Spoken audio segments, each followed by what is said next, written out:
manao azafady aminao aho ry tontolo iainana, manao azafady aminao aho ry biby, vorona, trondro.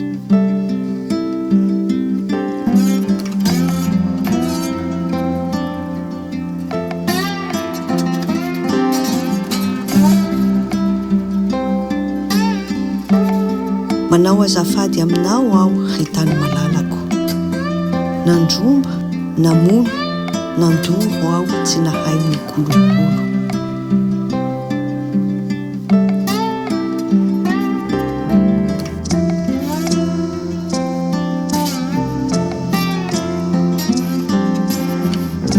Naka tsy namerina, nandoto tsy nanadio, nanjaka tsy nanaja. Manao azafady aminao aho ry tany malalako.